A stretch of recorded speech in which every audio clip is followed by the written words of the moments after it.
Corona की लहर के बाद से ही स्वास्थ्य सेवाओं को लेकर के तमाम तरह की बातें की जा रही हैं। वहीं प्रदेश में स्वास्थ्य सेवा बेहतर हो सके, इसको लेकर के स्वास्थ्य के कर्मियों को लेकर के संक्रामक रोगों जो होते हैं उनको लेकर के कुछ स्वास्थ्य कर्मी नियुक्त किए गए थे और उनकी कुछ मांगे हैं।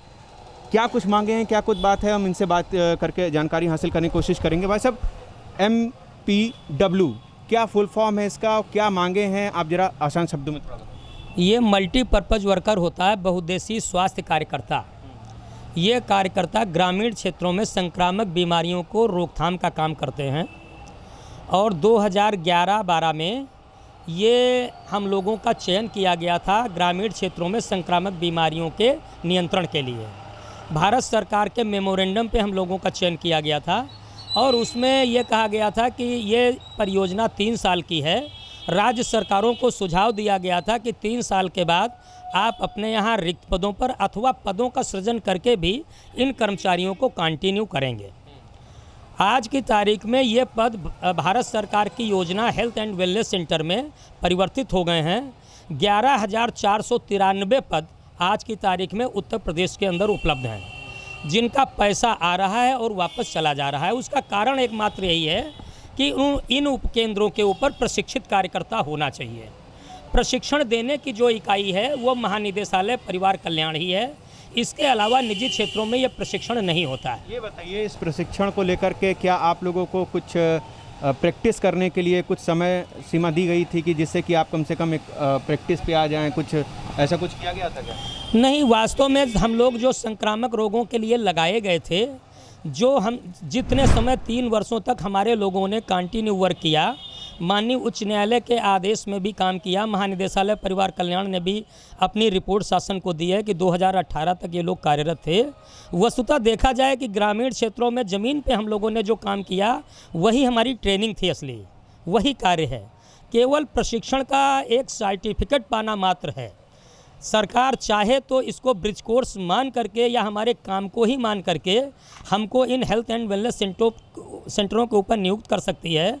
कोविड काल में आपने देखा होगा कि भारत के राष्ट्रपति, प्रधानमंत्री, मुख्यमंत्री, उच्च न्यायालय के न्यायमूर्तिगण और ये जो स्पेशलिस्ट लोग हैं, इन्होंने डिमांड किया कि हमारे पास मानव संसाधन की कमी है। आपको जान करके हैरानी होगी कि सेंसस 2011 की आबादी के अनुसार 55,000 कार्यकर्ता होना चाहिए और मात्र आज 1833 कार्यकर्ता है। 30 वर्षों से तो उसे प्रशिक्षण नहीं दिया गया है। अब इन सब का दोष गिनाने का समय नहीं है। हमारी मुख्य मांग यही है कि इस विभाग के जो अपर मुख्य सचिव महोदय हैं, अपना दिल बड़ा करें, चीज़ों को वो समझते हैं। मैं ये नहीं कह सकता कि वो चीज़ों को नहीं समझते, इतने बड़े अफसर हैं, लेकिन कहीं न कहीं हम उनको अपनी बात समझाने में नाकाम साबित हुए हैं अभी तक। आपके चैनल के माध्यम से हम उनसे गुजारिश करेंगे कि हम छोटे महत्वपूर्ण कर्मचारी हैं, फ्रंटल इकाई है ये संक्रामक रोगों की रोकथाम की, तो इसको आप अपने विभाग में समायोजित करके हमारे अनुभव का लाभ लीजिए और हम लोगों के परिवार जिन्होंने काम किया है उनको भी रोजी रोटी की व्यवस्था हो। यही हमारी प्रार्थना है। संक्रामक रोगों से बचाव के लिए ये जो कर्मचारी हैं वो नियुक्त किए गए थे कि देखरेख कर सकें। मेन मुख्य मांगे भाई साहब ने बताई। आपको क्या लगता है, कितने दिन से आप लोग धरना प्रदर्शन पे बैठे हुए हैं और इस प्रदर्शन में कितने लोग जो हैं वो शामिल हो रहे हैं? देखिए, 27 जुलाई से हमारा ये जो है ये अनवरत धरना चल रहा है, यहाँ सत्याग्रह चल रहा है। और आपने अच्छा सवाल पूछा, हम कितने दिनों से लड़ रहे हैं। हम उस दिन से लड़ रहे हैं जिस दिन से हमारी नियुक्ति हुई थी और उस दिन से हम लोग सिर्फ लड़ते ही चले आ रहे हैं। और बेसिक सवाल इस बात का है कि सरकार की जो यूज एंड थ्रू की जो पॉलिसी है कि इस्तेमाल करो और फेंक दो, ये पॉलिसी कहीं ना कहीं हमारे युवाओं के अंदर बड़े निराशाजनक तस्वीर पेश कर रही है। एक बात यह है कि हमारा बेसिक सवाल ये है, सरकार हमसे कहती है कि आप अप्रशिक्षित लोग हैं। हम प्रशिक्षण प्राप्त कर सकते थे, आज 5-6 साल हो गए हमको अपने लड़ते हुए, लेकिन आप प्रशिक्षण केंद्र आपने निजी क्षेत्र के लिए कहीं खोले नहीं और प्रशिक्षण कराने की जिम्मेदारी भी आपकी है। और आप 89 के बाद प्रशिक्षण आज 30-32 साल से आपने इस महत्वपूर्ण पद को आपकी सरकार का इवेंट मैनेजमेंट, मीडिया मैनेजमेंट क्या कहता है वो एक अलग बात है, लेकिन जब आप ग्रामीण स्तर पे जाएंगे और CHC PHC का जो ढांचा देखेंगे तो वहाँ मेल हेल्थ वर्कर का पूरी तरीके से अभाव है। आपका वैक्सीनेशन का प्रोग्राम कार्यक्रम हो, आपका चाहे वो राष्ट्रीय जो तमाम कार्यक्रम चलते हैं स्वास्थ्य से संबंधित, वो बिना पर्यवेक्षण और बिना तकनीकी दक्षता के अभाव में उसके जो परिणाम होने चाहिए शायद वो नहीं बेहतर मिल पा रहे हैं।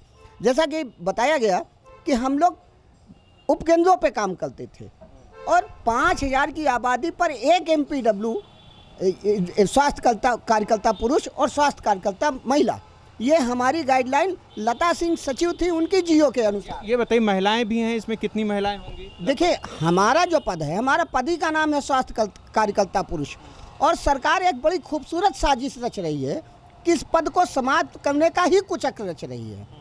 लेकिन आप ये बेहतर जानते हैं कि महिला और पुरुष में कहीं ना कहीं थोड़ा बहुत तो जो बात हिचक होती है जब हम ग्रामीण स्तर पर जाते हैं, जो किशोर होते हैं, किशोरों में जो परिवर्तन, आयु परिवर्तन के समय उनके अंदर जो उनके मानसिक और शारीरिक परिवर्तन होते हैं, उनको साझा शायद वो पुरुष से जितना बेहतर कर लेगा उतना महिला से नहीं कर पाएगा। तो आप स्वास्थ्य कार्यकर्ता पुरुष जैसे शब्द की उपेक्षा नहीं कर सकते। तो स्वास्थ्य और ग्रामीण स्तर पर आप देखिए जाके कि स्वास्थ्य कार्यकर्ता पुरुष पूरी तरीके से समाप्त है। अगर बाहरी क्षेत्र में आपने अगर प्रशिक्षण की व्यवस्था की होती तो हम करके आपके लिए एलिजिबल भी हो सकते थे।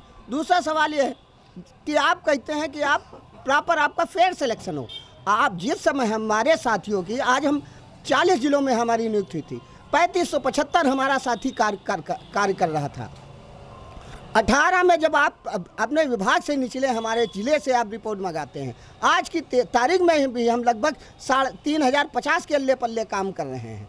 और आप मानते हैं 18 तक कि आपकी खुद ही आपकी रिपोर्ट क्या कहती है, कंट्रोवर्सी। और भी हम लोगों से बातचीत करेंगे और समझने की कोशिश करेंगे। ये बताइए, आप बता रहे हैं कि प्रदर्शन आप लोग शांतिपूर्वक कर रहे हैं, पूरा कोरोना का जो गाइडलाइन हो उसको पालन करते हुए।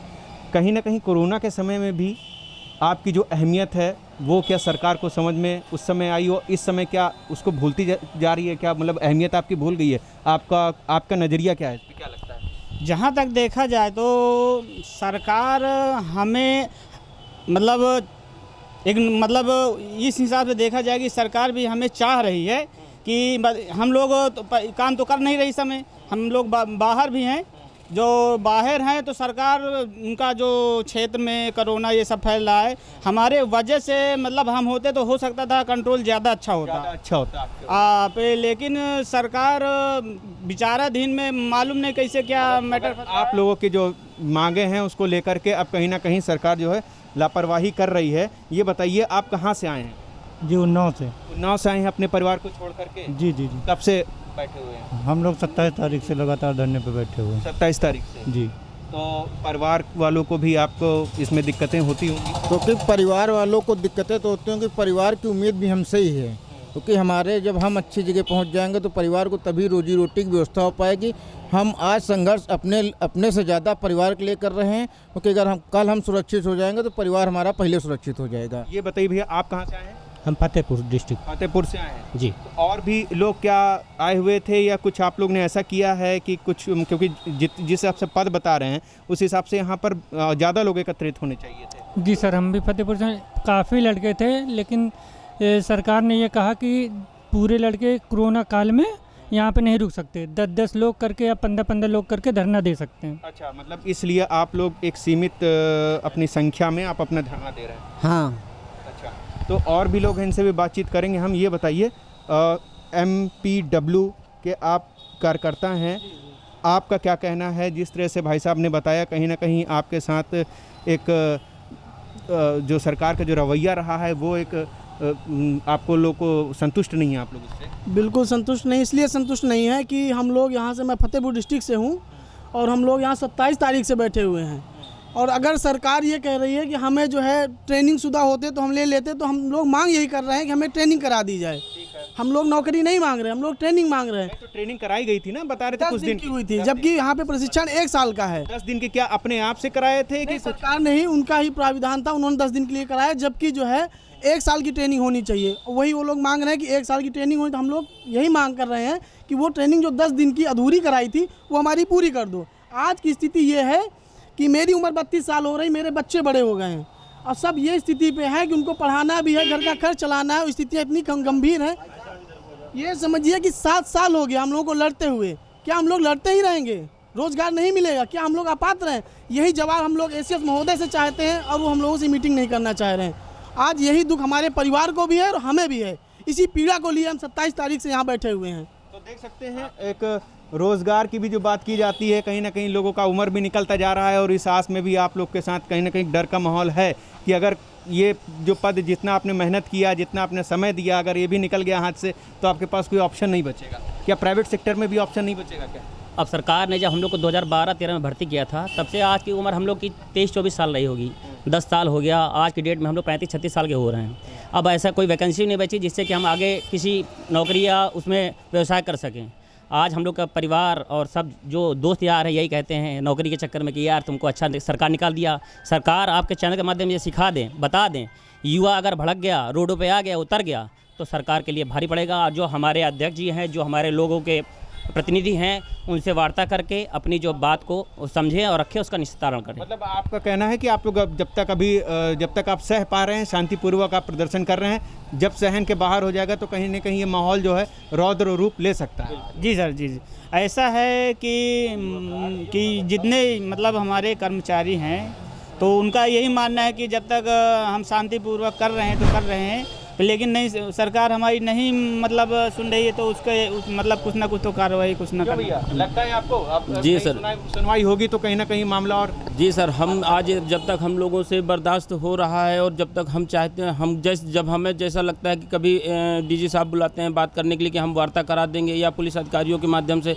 हाई कमान तक बात होती है कि हम जल्द ही आप लोगों की वार्ता करा देंगे और वो सुझाव देते हैं, हम लोग उस पर अमल करते बैठे चले जाते हैं। हम दिन ब दिन बढ़ते चले जा रहे हैं। जिस दिन से हमारे सब्र का हमें महसूस होगा कि नहीं अब कोई हमें नहीं चाह रहा या हमें अंदर नहीं लेना चाह रहा, तो फिर मजबूरी हमें रोड पर उग्र प्रदर्शन करना पड़ेगा। तो आप देख सकते हैं ये तमाम लोग हैं और इनसे भी बातचीत करेंगे। क्या लगता है भैया कि जो दिक्कतें परेशानी हैं कब सॉल्व हो पाएंगी? कुछ उम्मीद है आपको? अभी तो सरकार सुन नहीं रही है। हम 27 तारीख से धरने में बैठे हैं, हमारी प्रशिक्षण की मांग है और मैं मुजफ्फरनगर से हूँ, मैं बेरोजगार हूँ, मुझको रोजगार चाहिए। सभी आपकी उम्र कितनी होगी? मेरी होगी 27 साल होगी मेरी उम्र। 27 साल है, मतलब उम्र भी निकलता जा रहा है तो आपके मन में एक डर भी है क्योंकि कोई दूसरा रास्ता? हाँ, 26 साल मेरी उम्र हो गई है और मेरी उम्र निकलती जा रही है, तो मुझको सब बच्चों को MPW को ट्रेनिंग कराई जाए, सरकार से मांग है। और हमारी बेरोजगार मतलब हम बेरोजगार है, हमें रोजगार मिले, हमारी यही गुजारिश है।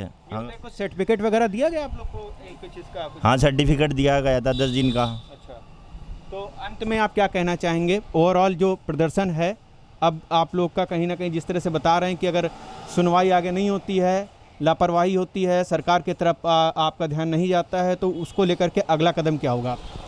देखिए, मुझे ऐसा लगता है कि अपर मुख्य सचिव महोदय हमारी बातों को ठीक से नहीं समझ रहे हैं। उनको हमारे साथ एक वार्ता करनी चाहिए ताकि हम अपने पक्ष को, लोकतंत्र में ये एक बहुत अच्छा विकल्प होता है कि अगर पीड़ित व्यक्ति सक्षम अधिकारी के सामने बैठता है, अपनी बात को कहता है, तो कहीं न कहीं समझदारी विकसित होती है। दुर्भाग्य है, माननीय मंत्री जी के पास में भी मैं 6 बार गया हूँ, लेकिन उन्होंने भी इस विषय को ठीक से नहीं समझा। हमेशा उन्होंने कहा कि मैं इसको गहराई से देख रहा हूँ, मैं समझ रहा हूँ। आपके माध्यम से ये भी बताना चाहता हूँ कि प्रदेश के 150 से ज़्यादा मंत्री, विधायक, सांसद, भारतीय जनता पार्टी के जिलाध्यक्ष महोदय लोगों ने भी पत्र लिखे हैं माननीय मुख्यमंत्री जी को। आप लोग की तरफ? मेरी तरफ से। उन्होंने, जो इनका चुनाव हो रहा था उस समय, उन्होंने मुझे आश्वासन दिया था कि आपका हक है और आपको मिलेगा, और युवाओं ने बढ़ चढ़ करके भाग लिया। तो आप समझते हैं कि 403 सदस्यीय विधानसभा में 312 का प्रचंड बहुमत युवाओं के दम पर ही आया था। आज हमें दुख होता है ये कहते हुए कि युवाओं की घोर अपेक्षा हो रही है। हम लोगों की तो हो ही रही है, युवाओं की घोर अपेक्षा हो रही है। तो हम चाहते हैं कि आपके चैनल के माध्यम से हमारी आवाज़ देश प्रदेश के यशस्वी मुख्यमंत्री आदरणीय योगी जी तक पहुँचे और वो हमारी बातों को सुने, हमारे प्रतिनिधि मंडल को बुला के हमारी बात को समझें। मैं समझता हूं कि अगर उन तक हमारी बात पहुंचेगी तो हमारे साथ न्याय होगा और हमें प्रशिक्षण अवश्य मिलेगा। देख सकते हैं कि हमारे पीछे एमपीडब्ल्यू के कार्यकर्ता हैं जो कि जिनकी यही मांग है कि कहीं ना कहीं जो सरकार है वो उनकी बातों को सुने और ये संक्रामक रोग से जो रोगी होते थे उनके देखभाल के लिए रखे गए थे और अब इनके साथ कहीं ना कहीं एक सरकार की जो नज़रअंदाजी है उसको लेकर के ये रुष्ट हैं और इनका कहना है कि इनकी मांगें जब तक नहीं पूरी होती हैं तब तक ये अनिश्चितकालीन धरने पर रहेंगे।